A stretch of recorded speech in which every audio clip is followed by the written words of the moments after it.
Praise the lord. దేవుడు మనల్ని ప్రేమించి మనకు మరొక దినాన్ని అనుగ్రహిస్తూ వచ్చారు. అందును బట్టి దేవునికి స్తోత్రం. ఈ ఉదయకాలము దేవుని వాగ్దానం సామెతల గ్రంథము 24వ అధ్యాయము 25వ వచనం. క్షేమకరమైన దీవెన వారి మీదికి వచ్చును. సో దేవుడు మనల్ని ప్రేమించి దినమంతటి కొరకై ఈ శ్రేష్టమైన వాగ్దానాన్ని మనకు అనుగ్రహిస్తూ వచ్చారు. క్షేమకరమైన దీవెన వారి మీదికి వచ్చును. సో ఉదయకాలం దేవుడు క్షేమకరమైన దీవెనలు మన మీదికి వచ్చును అని వాగ్దానం చేస్తూ ఉన్నాడు. ఎప్పుడు దేవుడు ఈ క్షేమకరమైన అంటే దీవెనలు మన మీదికి వచ్చేలాగా చేస్తాడంటే, మనం ఈ అధ్యాయంలో చదివినట్లయితే చాలా విషయాలు రాయబడుతూ వచ్చాయి. అంటే ప్రతి విషయంలో కూడా మనము జ్ఞానము కలిగి వివేకంగా ఉంటూ వచ్చినప్పుడు, అంతేకాకుండా న్యాయమైనటువంటి తీర్పు అంటే న్యాయముగా ప్రతి విషయంలో కూడా మనము పక్షపాతం లేకుండా న్యాయమైన జీవితాన్ని మనం జీవిస్తూ వచ్చినప్పుడు దేవుడు మన జీవితంలో క్షేమాన్ని మేలును అనుగ్రహించేటువంటి వారుగా ఉంటారనమాట. సో మలాకి గ్రంథం 3వ అధ్యాయం 10వ వచనం మనం చదివినట్లయితే, పట్టజాలంత విస్తారంగా దీవెనలు కుమ్మరించదునని సైన్యములకు అధిపతి యెహోవా సెలవిచ్చుచున్నాడు. ఉదయకాలం దేవుడు క్షేమకరమైన దీవెన, పట్టజాలంత విస్తారమైన దీవెనలు అనుగ్రహిస్తానని వాగ్దానం చేస్తున్నాడు అనమాట. అంటే దేవుని యొక్క వాగ్దానాలు మనం ఎప్పుడైతే గైకొంటామో, ఆయన యొక్క కట్టడలు మనం ఎప్పుడైతే అనుసరిస్తామో, దేవుని తట్టు మనం ఎప్పుడైతే తిరుగుతామో, సో దేవుడు మన జీవితంలో అనుగ్రహించేటువంటి ఆశీర్వాదం ఎలాంటిదంటే పట్టజాలన్నది. అంటే పట్టజాలనంత విస్తారంగా దీవెనలు కుమ్మరిస్తారని. అంటే దేవుడు చెప్పినట్లు మనం చేయగలిగితే, ఈ మలాకి గ్రంథంలో చాలా విషయాలు రాయబడుతూ వచ్చాయి.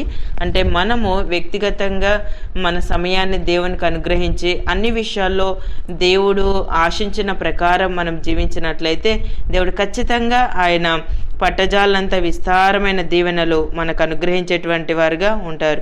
అంతేకాకుండా మనము అన్ని విషయాల్లో కూడా దేవుడు మనల్ని ఆశీర్వదిస్తారు. ఆదికాండము 49వ అధ్యాయం 25-26 వచనాల్లో మనం చదివినట్లయితే, అక్కడ యాకోబు తన యొక్క కుమారులను ఆశీర్వదిస్తూ వచ్చారు. అంటే వాళ్ళు ఎలాంటి దీవెనలు వారిపై కుమ్మరిస్తూ వచ్చాడనంటే, సర్వశక్తుని దీవెన వలనను అతని బాహుబలము దిట్టపరచబడును. నీ తండ్రి దీవెనలు నా పూర్వీకుల దీవెనలపైన చిరకాల పర్వతముల కంటే హెచ్చుగా ప్రబలమగును. అవి యోసేపు తల మీదను తన సహోదరులను అంటే వారి నడినెత్తి మీదను ఉండును అని సెలవిచ్చారనమాట. అంటే ఎంత చక్కని ఆశీర్వాదాన్ని యోసేపు యాకోబు అనుగ్రహిస్తూ వచ్చాడంటే, యోసేపు విషయంలో దేవుడు కూడా ఒక గొప్ప ప్రణాళిక కలిగి ఉండి తన జీవితంలో ఎలాగ ఆశీర్వదిస్తూ వచ్చాడో మనందరికీ తెలుసు. సో అన్నలందరూ ద్వేషిస్తూ వచ్చారు, తల్లిదండ్రులు ద్వేషించినప్పటికీ, కానీ తను ఐగుప్తు దేశానికి అండ్ మిద్యానీల ద్వారా అమ్మబడుతూ వచ్చినప్పటికీ, చెరసాల్లో ఉన్నప్పటికీ, ఫరో దగ్గర బానిసగా ఉన్నప్పటికీ, ఎన్ని అంటే తన ఎంత అవమానకరమైన పరిస్థితుల గుండా యోసేపు వెళ్ళినప్పటికీ, అనేకమైన నిందలు తన జీవితంలో భరించినప్పటికీ, కానీ దేవుడు మాత్రము ఎక్కడ యోసేపును వదిలిపెట్టలేదు. ఈమె చెరసాలలో వేసినప్పటికీ అక్కడ చెరసాల నాయకునికి కూడా యోసేపు మీద దేవుడు దయ పుట్టించేలాగా చేస్తూ వచ్చాడనమాట. మన దేవుడు అనుగ్రహకారి. మనము దేవుణ్ణి ప్రేమించినట్లయితే, దేవుడు అంటే ఆజ్ఞాపించినట్లు మనం చేయగలిగినట్లయితే, దేవుని వైపు మనం తిరిగినట్లయితే, మన జీవితంలో అంటే ఆ యొక్క ఆశీర్వాదము మన తలల మీద ఉండేలాగా దేవుడు చేస్తాడనమాట. క్షేమకరమైన దీవెనలు, పట్టజాలంత దీవెనలు అంటే అవి మన తల మీద పొంగి పొర్లేలాగా దేవుడు మనల్ని ఆ విధంగా ఆశీర్వదిస్తాడు. ఎప్పుడు అంటే దేవుని యొక్క మాట ప్రకారం మనము వెళ్చు వచ్చినప్పుడు. సో ఆయన మాట వింటే దేవుడు ఖచ్చితంగా యోసేపును ఆశీర్వదించిన రీతిగా మనల్ని కూడా దేవుడు ఆశీర్వదిస్తాడు కదా. యోసేపు అన్ని పరిస్థితుల ద్వారా వెళ్తూ వచ్చినప్పటికీ ఎక్కడ కూడా నిరాశ చెందలేదు. ఎక్కడ కూడా నా జీవితం ఏంటి అని తను అంటే మన వాక్యంను చదివినట్లయితే మనం అందులో గ్రహించగలం.